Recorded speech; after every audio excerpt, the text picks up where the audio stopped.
Hey, everybody, this is your girl, NickyNicole of Divas of the Round Table Podcast. I'm joined here on today's show with my lovely co-host, Ladybug. And on today's show, we have Dr. Shirley Jones, also known as Dr. J. We've had Dr. Jones on the show before, talking with us about her concierge medical practice. So without further ado, I'm going to let Dr. Jones reintroduce herself to you all. Dr. Jones, take it away. I'm Dr. Jones, better known as Dr. J, the vegan doctor. I have a concierge primary care functional medicine practice where I change people's lives by resetting them with plant-based foods. All right. So I'm happy to be here today. All right. Glad So to have you. on this show, Dr. J, like when I contact you, I had made a post about perimenopause and menopause. Mm-hmm. And the post kind of took off, and it was so many women commenting on the post about their things and what they were going through. And then another friend of ours that we've had on the show, Kitty made a post, and that post kind of took off. And it was so many other women coming in talking about hormone replacement therapies and different things that they were doing and different symptoms that they were having and things that they were going through. So we at Divas of the Round Table, because we are all women of a certain age. Right. We Divas of the Round Table. Right. We're divas. We just wanted to put together a show to kind of inform some of the ladies out there as to what exactly menopause is, or perimenopause, and that to let them know that it is some relief out there for what they are going through. So without further ado, can you please tell the public what exactly is menopause and when does it typically start? I know it varies depending on the woman, but can you let them know what it is and around about the age that it normally starts? Well, I don't even want to say normal because you don't want people to think that they're abnormal. Right. Exactly. Right. But like, oh, freaking I out. just let you answer. You get the gist of what I'm trying to say. Yes. Okay. So menopause is where we come to the end of all the eggs that we've been given. Okay. So women are born with all the eggs that we ever have to make Mhm. children. Mm-hmm. And as you start using up your eggs, then you go into what we call perimenopause. Mhm. When you go without a period for a year, Yeah. it's called menopause. Okay. Mhm. And so before you get to that point, you will spit and sputter, Mhm. a period 1 month, the next Mhm. month or two, you may not have a period, Right. or you have one that's so long that runs into another period. Mhm. But eventually, if the absence of a period for a year is the definition of menopause. Okay. This normally occurs anywhere between 40 and 55, Mm-hmm. Okay. but it can be, like you said, different for different women. If you started your period around 8 or 7, it's possible you may go into menopause earlier than that, because there are women that go in their late 30s. Okay. And see, I was going to ask you that. Does it matter when you started menstruating as to when you might start menopause? So if you started your menstruation later with menopause, you might start later. A little bit later. Okay, gotcha. But one sure way to tell is ask the women in your family, the older women in your family, like your mom, your aunts, when did they go through menopause? Now, the problem with these days is a lot of people have had hysterectomy. Exactly. So we don't know when they have gone through. Exactly. Right. Mm-hmm. Because some hysterectomies, they take your ovaries. Yes. So the term menopause is the absence of estrogen. Okay. Gotcha. Okay. So when your estrogen levels drop, that's when we get dry, drop, and hot. Okay. Oh, she said dry, drop, and hot. And see, that's the thing that I was talking about. I said, when we're young girls going into like puberty and things of that nature, and coming into our own, as young Everybody women. talks about it. Everybody talks about it. And it's one of those things, physically, you just don't feel anything. Emotionally, you may be a little confused because now you're looking at boys, or you may have experienced your first heartbreak around that time. But physically, I personally didn't notice like a crazy change physically as far as hot flash. Well, your mom did. Well, that's because you became more argumentative. Oh, because really? your hormones kicked in. Yeah. Okay, so And then it's you- just and emotional. girls Why and we girls get into it. Yeah, and then- girls start getting into it with their moms. Okay, and then they start liking boys. That's and more of like an emotional shift. That's the hormones. then you go Yes. from flat to woof. Yeah. You know, like me, I went from flat to a D. Uh-huh. You know, I wasn't a B or a C. I went boom. Mhm. And so I was bumping into people, Mm-hmm. you know, because I normally, you know, when you walk up to people, Yeah. you talk. Yeah. But when you are young, you don't realize, you know, when you grow your boobs that It's you got different. boobs there. Yeah. And so when you walk up and, you know, You and I get- would start wondering why all the guys were always wanting to hug. Yeah. You know, so there is but the thing is, you're not aware as much as you are because you're not fully developed mentally Okay. as a child because Yeah. you're going through puberty. Mhm. Yeah. And so your mind is not developed. Okay. But now going through menopause, Your mind. you're a full grown Mhm. woman Yeah. diva. And you're aware of what's And you're everything. aware of your body. Yes. You've had kids or you Mhm. haven't had kids. Mhm. You're aware of every change. Mhm. Right. You know, because a lot of us know when our periods are late. Yes. If something's going on, you know when you get pregnant. Mhm. You know, you're aware. And so you go from being young and not aware of your body, and then you learn your body, Okay. and then boom, and nobody talks about it. Right. And you suffer in silence. Yeah. Yes. Yeah. Yes. Because that was one of the things I was saying, like, you know, what I was talking about basically was like, you know, going through the menopause things. It's like the high flashes, the vaginal dryness, the different things that you experience, the drop in libido, some women, you know, for some women. And it's like being young, I didn't physically remember it being such a punch in the face. Whereas at this age, it's just like I turned 50 and it felt like everything just hit me. yeah. And I'm like, ain't no way, like June 5th, come on now. You know, like my body's like, girl, you 50, it's on. You know, but it just felt like that. And the fatigue. The The fatigue. fatigue is the thing that really, really gets me. The fatigue The and, anxiety, the depression. you know, I People don't get on your nerves. yeah, I don't really have too much. Not getting on the nerves. My husband goes. probably going to attest to that. But the rest of it, I don't really have an issue with a lot of it. It's the fatigue. And for me, it was, I just couldn't shake that no matter what vitamins or whatever, I'm just tired. And then every now and then it feels like I don't get the sweats, but it feels like on the inside a furnace. Yeah. Somebody's starting to turning, turn on. it's like internally, like Yeah. somebody's turning up the dial. And I'm like, what the heck is going on here? Yeah. And one of my friends said, girl, you want to do perimenopause? I say, how? Oh, girl, showing up every time, on Right. time. Like, what is we talking about? Right. That's when I realized peri was a thing. Yes. 'Cause I'm like, Which if- means you're getting to the bottom of the bag. The bottom of the The bag. bottom of the bag for your. I'm scraping You're- the I'm scraping the jaws. You're scraping the jar of the last eggs. Oh my And then goodness. finally, you know, they're going to turn it upside down. It's like, there's no more. Yes. So during the times when you still having your period, you may be ovulating without an egg because you ovulate every month supposedly. Mhm. But then when you get perimenopausal, because we ovulate one ovary, next ovary. Yeah. You know, you go back and forth, left Mhm. side, right side. And so, or right, left, I whichever. only have one. And then you're only one. So in the other time frame, you Mhm. may still get the sloughing because it may be enough estrogen to slough, Okay. but it's not enough to, you know, control your temperature. So the lack of estrogen causes, estrogen does so much for us. Yeah. It keeps us youthful, Mhm. plump skin, Mhm. moisture. Okay. It protects our bones. It gives us cardiovascular, Mhm. protects our heart. Mhm. That's why as women age, they're more likely to have heart attack Okay. because we don't have the Gotcha. estrogen anymore. Mm. Now, which goes to, I don't know if you want to get to treatment yet, or you still want to talk about what the hormones do. Yeah, the hormones, and then we can get into the Okay. treatment. So the hormones, so the lack of estrogen, as estrogen starts to go down, you get temperature dysregulation, which Okay. means all the hormones start up In your here brain. Mhm. in your brain. And so the pathway, different things break off from them. Okay. And so you can manage your temperature you can manage your, all of this. So when you have the less estrogen around, you get the dysregulation of temperature, that's the hot flash. Those hot flashes. Yeah.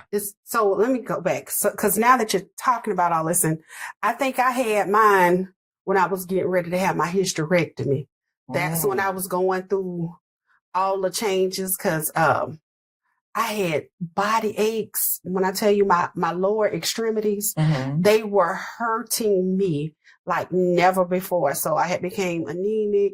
I had low iron. I was just tired. I was always fatigued no matter what I did. Soon as I sat down, I was always tired.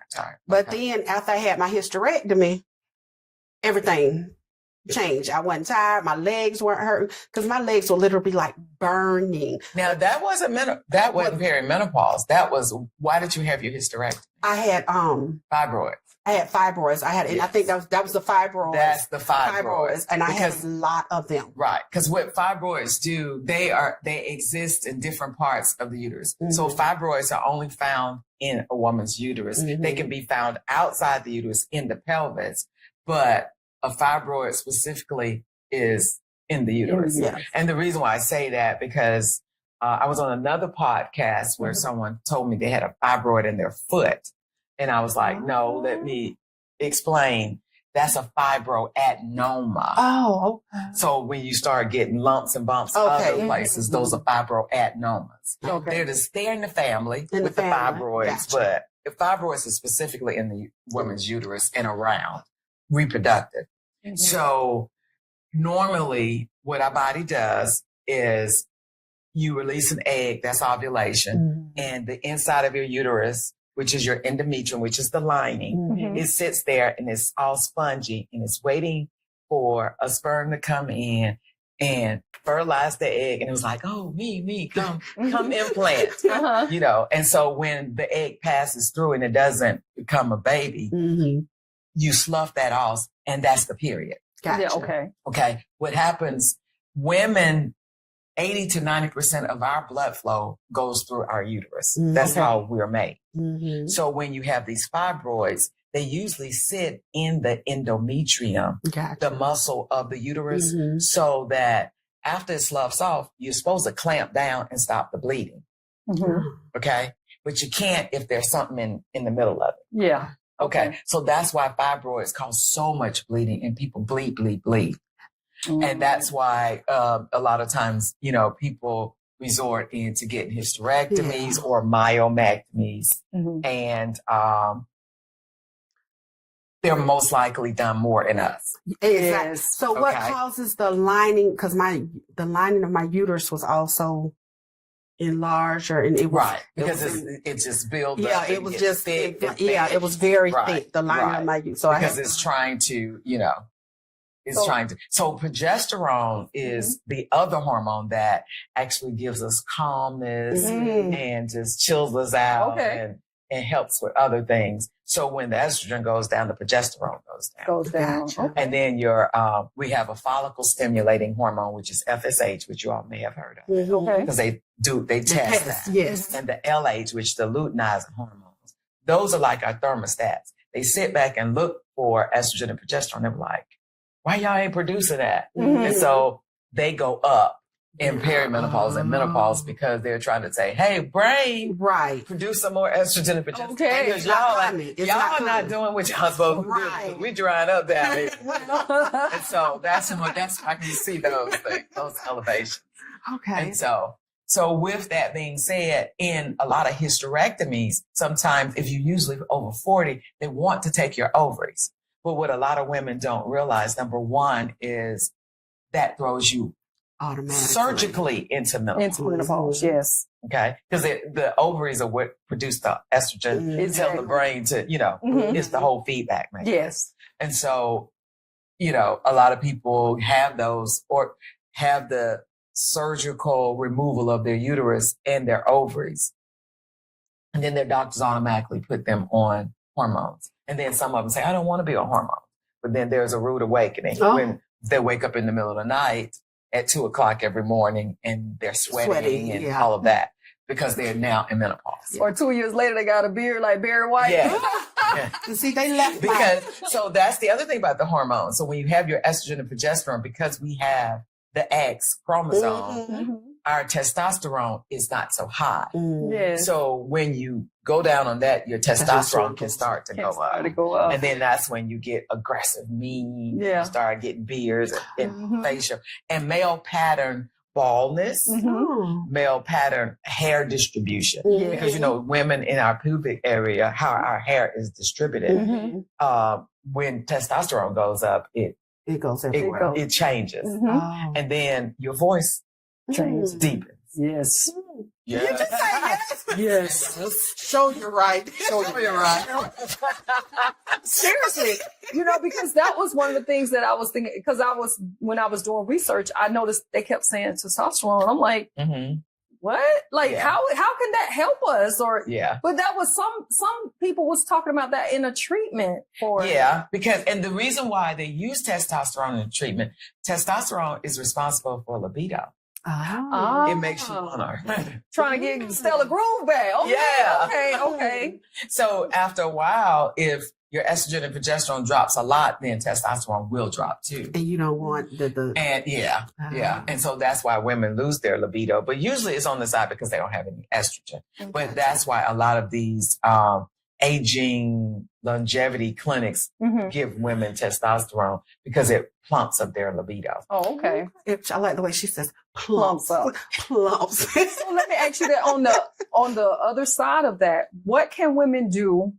And I know you're a Yes. vegan doctor, so as far as natural things that they can do before, I don't know, some people may want to just jump straight out there and get the pellets and the shots and the creams and the this and the that. But what is some things that women can do to help alleviate some of these symptoms? So now you're talking down my alley. Let's go. Because, I it's not that I am a trained physician, so I do prescribe medicine, Mhm. but I want people to know, what did people do before there were medications? Right. Mhm. Yes. What was there? Yeah. And there is always an ulterior motive Mm-hmm. behind pushing people toward medication. Yes. And it's unspoken. We all know. Right. Okay.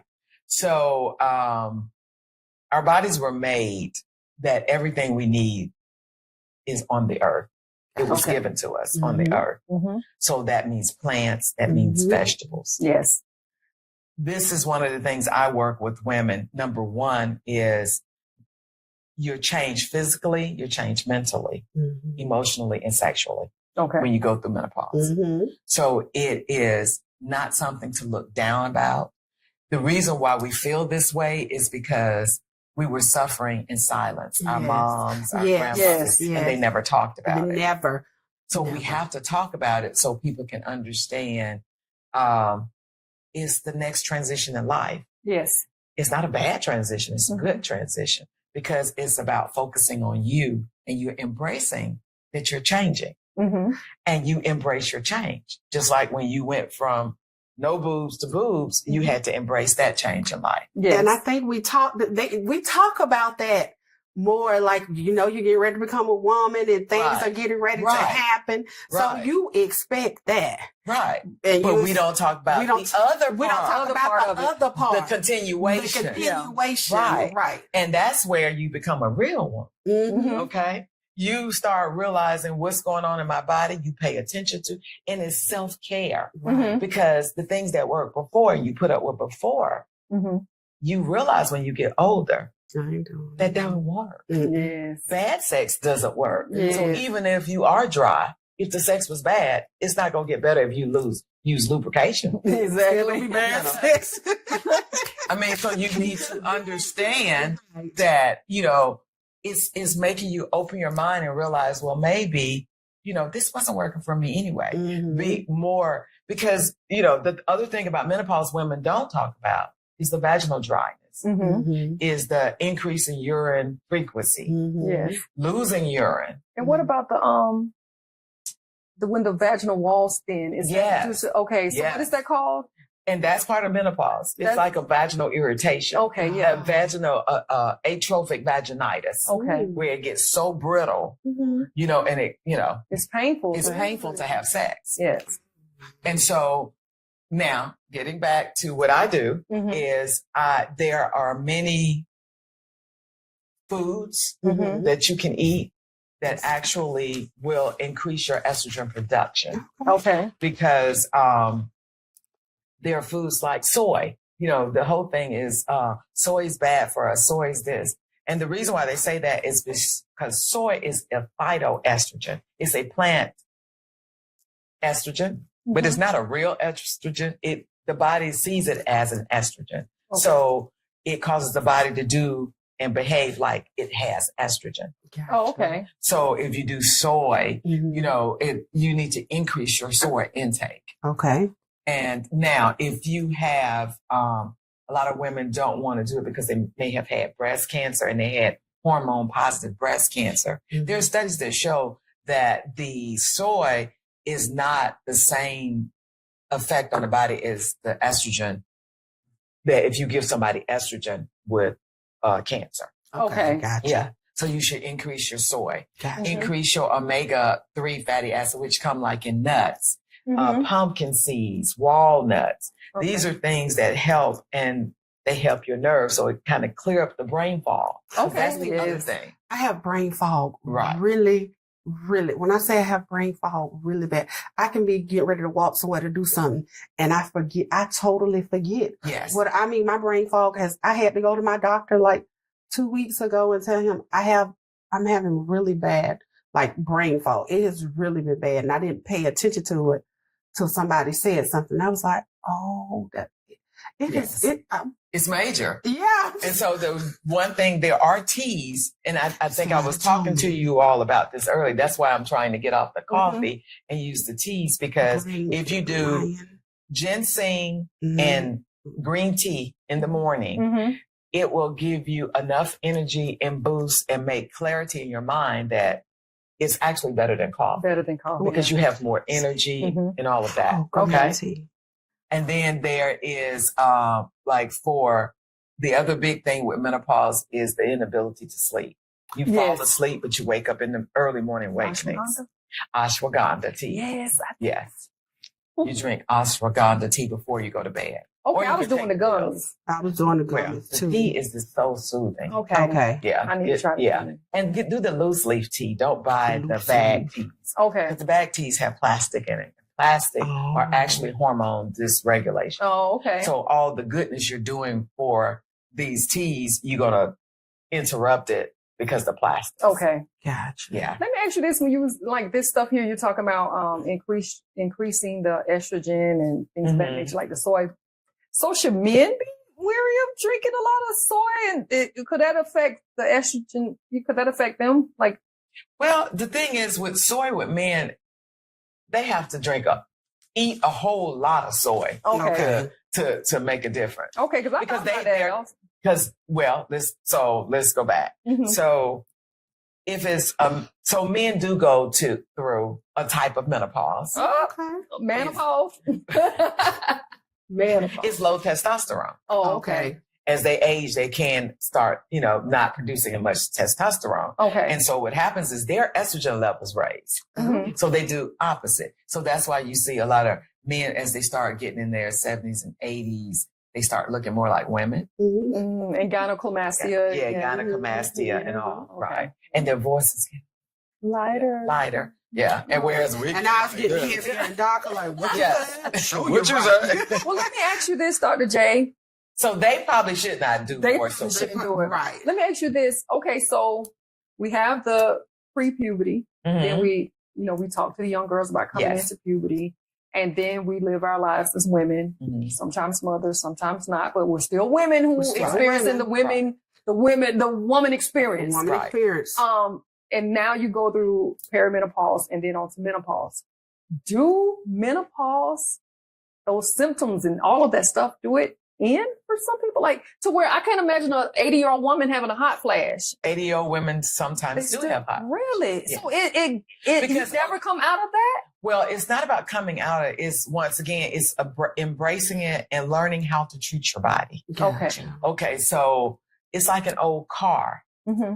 We know old cars get old and they start squeaking. But if you don't self-care the old car and maintenance, then it's going to break down. Yes. And so it's the same thing about us in our menopause. Mm-hmm. You could actually not have any of these symptoms if you start eating right. Okay. Continuing to eat processed foods, Mm-hmm.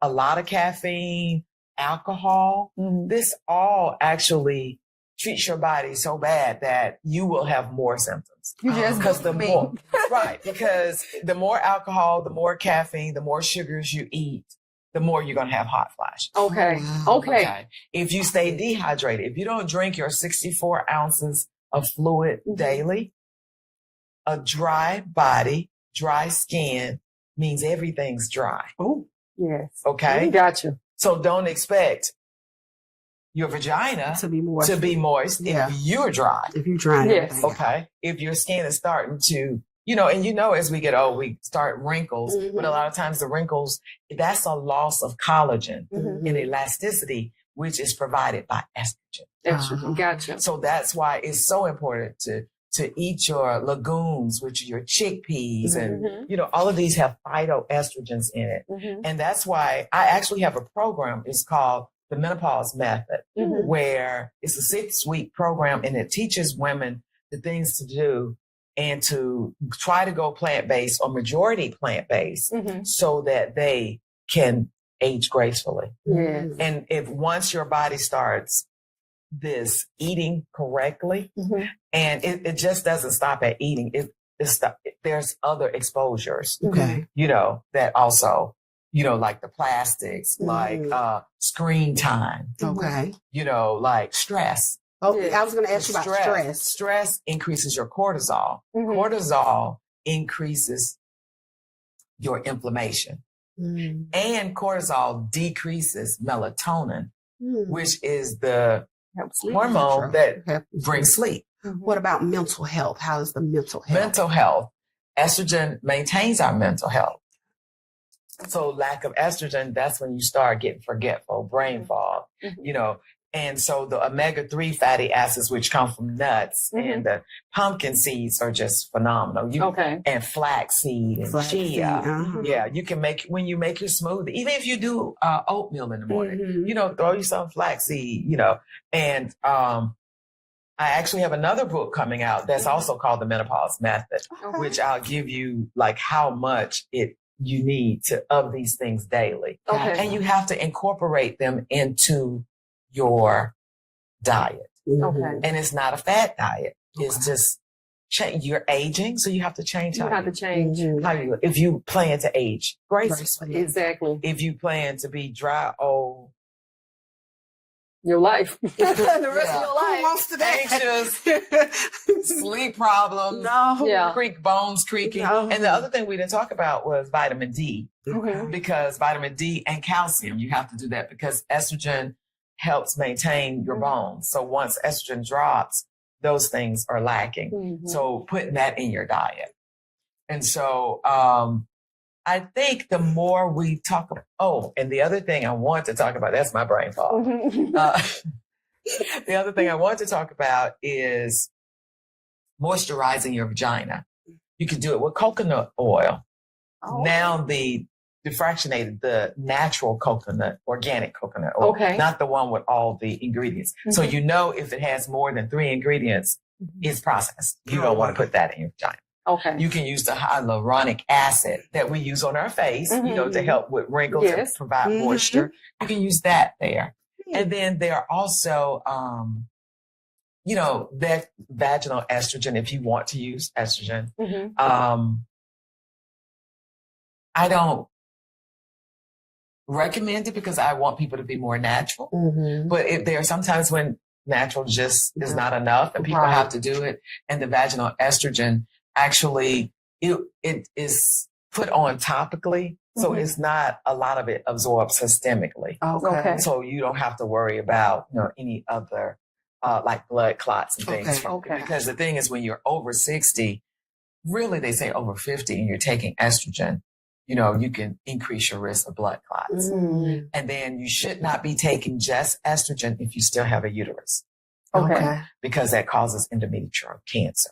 Okay. So you got to take it with the progesterone Okay. to maintain Balance it out. to balance it out. Gotcha. But knowing that, you may get a period back with the combo with the estrogen. Yeah. Yeah. Mm. And I noticed when you said it, and it comes up every time anything health related, whether you're trying to lose weight, just trying to get your body right in harmony and everything, is that water. It's water. Water. And that's one of the things I have to force myself to do, is to drink water. And I noticed it with my skin. I started noticing my hand, my skin, and just everything. And I'm like, I don't really care. Yeah, I don't care about lotions and potions too much, but I was like, I need to go internally and I need to up my water intake, because I knew I was not getting the right water. And you said it again, 64 ounces. 64 ounces a day. And then the other thing is which is 8-ounce glasses. Yeah. If you think this is more than 8 ounces. Mm-hmm. So just 8 of like half of this. Yeah.